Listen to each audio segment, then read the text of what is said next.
भाई यहाँ पे कोई करेंसी एक्सचेंज नहीं है, कोई एटीएम नहीं है, तो आप कैश कैरी कीजिएगा इनफ, नहीं तो आपका भी मेरे जैसी प्रॉब्लम हो जाएगी। तो कोशिश कीजिए आप इनफ कैश कैरी करके लेके आएँ ताकि आप इजीली एंट्री कर सकें।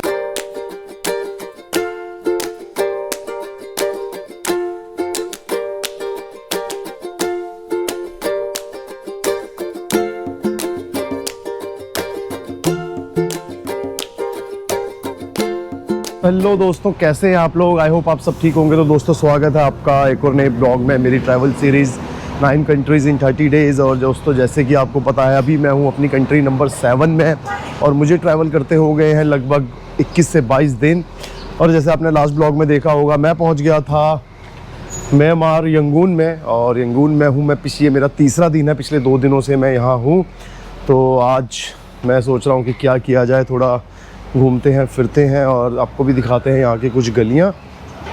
तो अभी मैं अपने होटल से निकला हूँ और वॉक कर रहा हूँ थोड़ा साइड में। मुझे चाहिए एटीएम से कुछ पैसा और वो पैसा लेके मैं लूँगा कैब, और देखते हैं फिर क्या प्लान है और क्या करना है आज का। बाकी मेरा प्लान है थोड़ा कि आज किसी एक आधी मार्केट में विज़िट किया जाए, और उसके अलावा जो यहाँ पर मतलब कुछ टेम्पल हैं उसमें से एक आधा टेम्पल को विज़िट किया जाए। बट देखते हैं, अभी कोई ऐसा प्लान नहीं है, वो मैं डिसाइड करूँगा कैश निकालने के बाद कि मुझे कहाँ जाना है कहाँ नहीं जाना। मैं अपनी कहाँ की ग्रैब बुक करनी है। और मुझे मेरे हॉस्टल वालों ने होटल वालों ने बोला था कि यहाँ पर नियर बाय एक एटीएम है, बट अभी मुझे वो एटीएम दिख नहीं रहा है। तो गली में आ गया हूँ मैं, तो अभी मैं एटीएम ढूंढता हूँ और उसके बाद एटीएम ढूंढने के बाद फिर देखते हैं क्या करते हैं। तो ये मार्केट है भाई, शायद इसमें ना हो, ये यहाँ की सुपर मार्केट है, मेरे होटल के साथ ही है। तो यहाँ देखें अगर एटीएम मिलता है या नहीं मिलता। ये है कॉफ़ी शॉप है, ये बेकरी शॉप है, नहीं यहाँ पर तो कोई एटीएम नहीं है। तो ऐसा करते हैं किसी से पूछते हैं, बिकॉज़ ऐसे तो मुझे नहीं लगता पता चल पाएगा कि एटीएम कहाँ है। तो भाई अभी कॉफ़ी वाली मैं जो शॉप थी उसमें मैडम बैठी थी, उन्होंने मुझे बताया कि इस तरफ वॉक करते रहो और आपको एटीएम दिख जाएगा यहाँ पे 1 या 2 मिनट की वॉकिंग डिस्टेंस पे।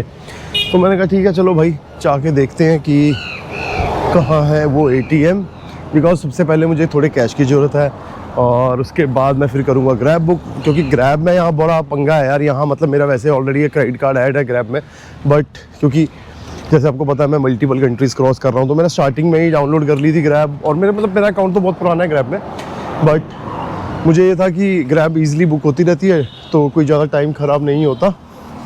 बट यहाँ वो ग्रैब में आप सिर्फ कैश में डील कर सकते हैं। मतलब हाँ, अगर आप क्रेडिट कार्ड से जब आप पे करने के ऑप्शन पे जाओगे तो ग्रैब में एक आपको एरर दिख जाएगा कि your bank has been declined, your payment has been declined by your bank.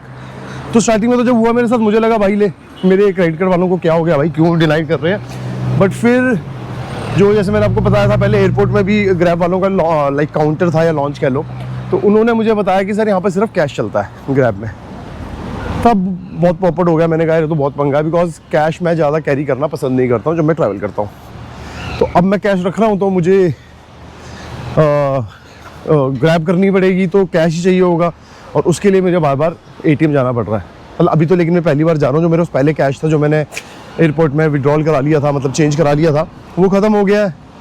तो अब थोड़ा और निकालूंगा और फिर मैं कहीं जाने जोगा रहूँगा, बिकॉज मुझे लगता है कि जो टेम्पल्स वगैरह है ना यहाँ पे, वहाँ पर फॉरेनर्स के लिए एंट्री फीस देनी पड़ती है।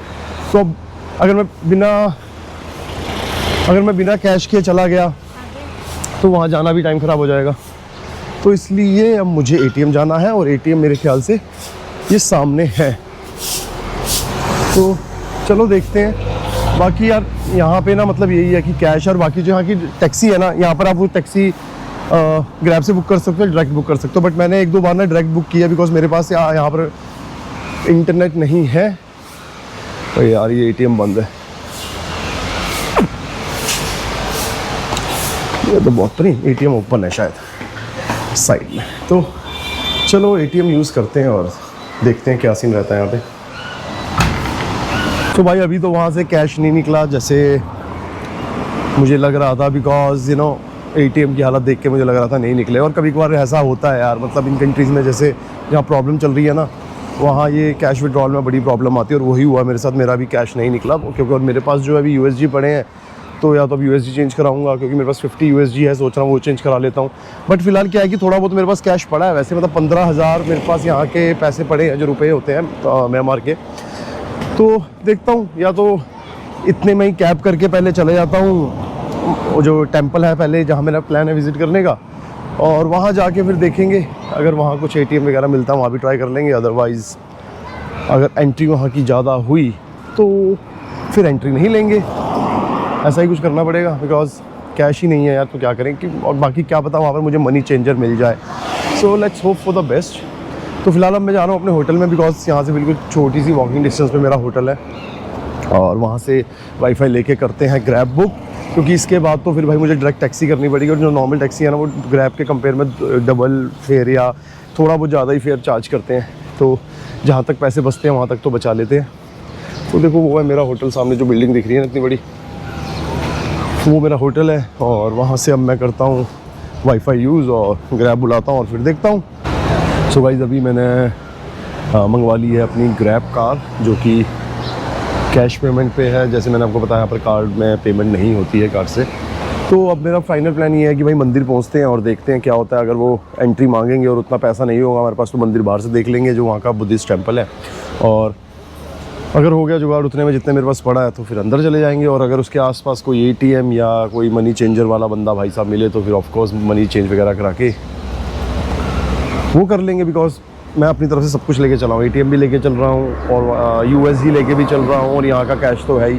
तो देखते हैं क्या होता है क्योंकि मेरा प्लान था वहाँ से आके किसी मार्केट वगैरह विजिट करने का, बट अब कैश में थोड़ी प्रॉब्लम आ रही है, तो लेट्स सी क्या होता है। भाई ये आ गई है हमारी ग्रैब, तो चलो बैठते हैं ग्रैब में और चलते हैं लेके आपको यहाँ के बुद्धिस्ट टेम्पल में।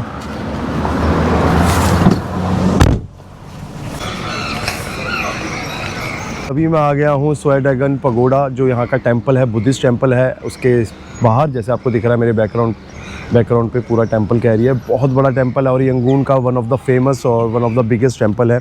और ये बुद्धिस्ट टेम्पल है, जैसे मैंने आपको पिछली वीडियोज़ में बताया कि यहाँ की जो मेजॉरिटी है रिलीजन की वो बुद्धिस्ट है, और उसी बेस पे ये टेम्पल बना हुआ है। तो ये देखो ये वहाँ से लेके पूरा यहाँ तक टेम्पल है। ये स्टेयर्स जा रही हैं ऊपर, और आगे आपको दिख रहा होगा एक एरिया, वो इसका मेन टेम्पल है। बाकी यहाँ की अगर मैं एंट्री की बात करूँ तो यहाँ पे जो एंट्री है वो 20,000 है, यहाँ की जो करेंसी है म्यांमार की वो, और इंडिया के हिसाब से 850 रुपये पड़ता है। बट जैसे मैंने आपको पहले बताया था कि प्रॉब्लम वही है, मेरे पास कैश नहीं है, और यहाँ मैं अराउंड मार चुका हूँ, यहाँ कोई मनी चेंजर भी नहीं है, ना कोई ATM है, और ये लोग ना ही कार्ड एक्सेप्ट करते हैं। तो इसका मतलब ये है कि भाई मैं अंदर तो नहीं जाने वाला। तो बट मैं आपको जितना हो सके बाहर से वो उतना दिखा दूँगा।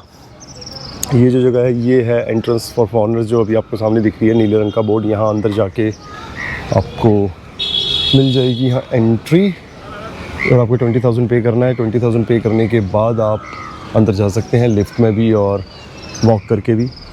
तो फिलहाल मैं अंदर तो नहीं जा रहा, तो ठीक है अभी बाहर के कुछ शॉट्स लेता हूँ, देखता हूँ कितनी क्या क्या चीज़ें हमें दिख सकती है बाहर, और वो आपको भी कैप्चर करके दिखाते हैं। और ये है वो गेट जहाँ से लोकल लोग जाते हैं अंदर। आई गेस इनकी कोई एंट्री नहीं है। बाकी अगर आपको यहाँ वीडियोग्राफी बनानी है तो उसकी भी आपको अलग फ़ी पे करनी पड़ती है। और ये देखिए मंदिर के साइड का एरिया, मतलब यकीन ये है कि भाई जब मैं यहाँ पहुँचा था ना, बहुत ही बढ़िया मंदिर है, ये टेम्पल है, बहुत बड़ा है, और मतलब हर तरह से आपको इस तरह का आर्किटेक्चर दिखेगा इसका, जो कि बहुत इम्प्रेसिव है जब आप इसे अपनी सामने देखोगे। बिकॉज आई डोंट थिंक कैमरे में ये इतनी अच्छी तरह कैप्चर कर पा रहा है। ये देखिए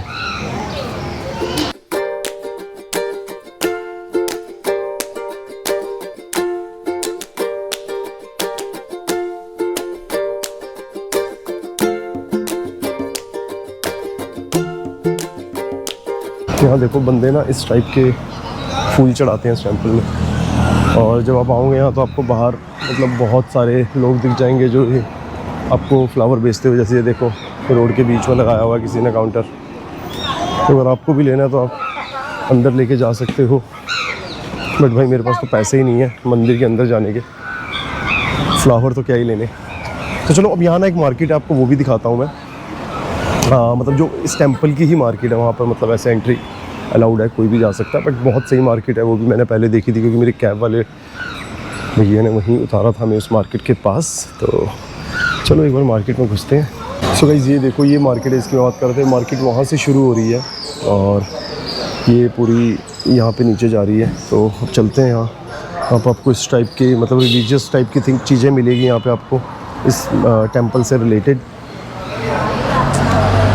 बाकी प्राइस तो किसी ने मेंशन किया नहीं हुआ, तो ऑब्वियसली एज ए टूरिस्ट आपसे ज़्यादा ही चार्ज होने वाला है यहाँ पे। ये देखो इस टाइप की चीज़ें आपको यहाँ मिल जाएंगी। बाकी जो बुद्धा स्टैचू के जो ये होते हैं घर पे रखने के लिए, सजाने के लिए, किसी को गिफ्ट देने के लिए, वो मिल जाएंगे। तो देखो अभी मैं आ गया हूँ इस मतलब मार्केट के एंड पॉइंट पे। ये एंड पॉइंट है, उसके आगे जो लोकल मार्केट है वो शुरू हो जाएगी। तो आई गेस एक एंट्री बनाई हुई है यहाँ पे इन्होंने इस टेंपल की, क्योंकि ये स्ट्रेट सीधा आगे टेंपल भी जाती है मार्केट। उससे मार्केट आप क्रॉस करके आपको टेंपल तक लेके जाती है ये स्ट्रेट्स। तो बाकी जो टेंपल का ना एक फ्रंट एरिया है वहाँ पे मतलब आई गेस लोग जा रहे थे जब मैंने देखा, तो वहाँ देखते हैं, वहाँ जाके वहाँ से भी आपको कुछ शॉट्स दिखाता हूँ मैं। तो गाइस देखो यहाँ पर आपको बंदे ये लोकल गेम खेलते हुए दिखेंगे बहुत। शाम के टाइम आपको लड़के यहाँ के यही गेम खेलते हुए दिखेंगे। देखो ये है जो टेंपल है उसकी नॉर्थ गेट वाली एंट्री, और कितना इम्प्रेसिव आर्किटेक्चर है यहाँ का। मतलब सामने से देख के तो भाई बहुत ही ज़्यादा अच्छा लग रहा है। आई डोंट नो वीडियो में कितना क्लियर आ रहा होगा ये। और ये देखिए जो ये आपको दिख रहा है ये है वो मेन टेंपल जहाँ पर महात्मा बुद्ध जी का स्टैचू है यहाँ।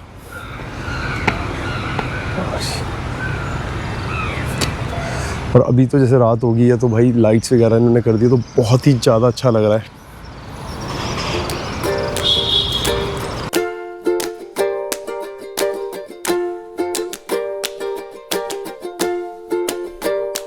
तो दोस्तों मैं अभी खड़ा हूँ स्वे ड्रैगन पगोडा टेंपल के बिल्कुल फ्रंट में, जो कि नॉर्थ एंट्री गेट है। और ये जो बैक साइड पे आपको दिख रहा है ये मेन टेंपल। तो दोस्तों मैं हूँ अभी स्वे ड्रैगन पगोडा में, और यहाँ की जो एंट्री फीस है वो है 20,000 म्यांमार जो यहाँ की करेंसी होती है वो, जो कि इंडिया के लगभग 850-900 रुपये बनते हैं। तो दोस्तों मैं आपको बता दूँ यहाँ की जो बेसिक इन्फॉर्मेशन है। अगर आप यहाँ आ रहे हैं आपको 20,000 म्यांमार देने पड़ेंगे जो करेंसी है। उसके अलावा भाई यहाँ पे कोई करेंसी एक्सचेंज नहीं है, कोई एटीएम नहीं है, तो आप कैश कैरी कीजिएगा इनफ, नहीं तो आपका भी मेरे जैसी प्रॉब्लम हो जाएगी। तो कोशिश कीजिए आप इनफ कैश कैरी करके लेके आएँ ताकि आप इजीली एंट्री कर सकें और अंदर से घूम सकें। बाकी जो टेंपल है भाई बहुत ज़्यादा अट्रैक्टिव है, मतलब आपको बहुत मज़ा आएगा जब आप यहाँ आएँगे और इस टेंपल को अपनी आँखों से देखेंगे। और मेरे हिसाब से बेस्ट टाइम है इवनिंग टाइम पे आने का, बिकॉज इवनिंग टाइम पे जो लाइटनिंग है वो उससे पूरा टेंपल गोल्डन हो जाता है। आई गेस इस टेंपल को गोल्डन टेंपल भी कहा जाता है यहाँ का, बट मैं श्योर नहीं हूँ उस चीज़ का, बिकॉज मैं यहाँ पर 1-2 जगह बोर्ड लगे हुए थे गोल्डन टेंपल समथिंग। बाकी यहाँ पर इंग्लिश नहीं लिखी हुई तो उस वजह से मुझे समझ नहीं पाया था मैं। बाकी आपको मेरे बैक साइड पे दिख रहा है पूरा जैसे गोल्डन चमक रहा है ये, और थोड़ा इसमें लाइट्स इफेक्ट भी है। तो शाम के टाइम आइए, कैश लेके आइए ताकि आप इजीली एक्सप्लोर कर सकें। तो ठीक है दोस्तों मैं भी यहाँ से चलता हूँ वापस अपने होटल में, बिकॉज जैसे मैंने आपको बताया मुझे कैश नहीं मिला और मेरे पास इंटरनेट भी नहीं है। तो फिलहाल मैं यहाँ से जाऊँगा वापस अपने हॉस्टल में लोकल गाड़ी करके। और होटल में मेरे मुंह से बार बार हॉस्टल निकलता है बिकॉज मैं हॉस्टल रुकता हूँ हर बार। तो एनीवेज मैं अपने होटल जाऊँगा यहाँ से। मेरा होटल यहाँ से लगभग 2 या 3 किलोमीटर दूर है। और तो ठीक है दोस्तों करते हैं ब्लॉग खत्म। बाकी आपके माइंड में कोई भी क्वेश्चन हो, कोई भी डाउट हो, आप मुझे व्हाट्सएप इंस्टाग्राम कीजिए, इस वीडियो पे कमेंट कीजिए, मैं सबके रिप्लाई करूँगा और आप लोगों की हेल्प करूँगा। इसके अलावा अगर आपको साउथ ईस्ट एशियन कंट्रीज़ का आइटनरी चाहिए, वीज़ा में हेल्प चाहिए या ई-वीज़ा अप्लाई करवाना है तो आप उसके लिए भी मुझे कॉन्टैक्ट कर सकते हैं। तो ठीक है दोस्तों करते हैं ब्लॉग खत्म, मिलते हैं आपसे अगले ब्लॉग में, तब तक के लिए बाय बाय।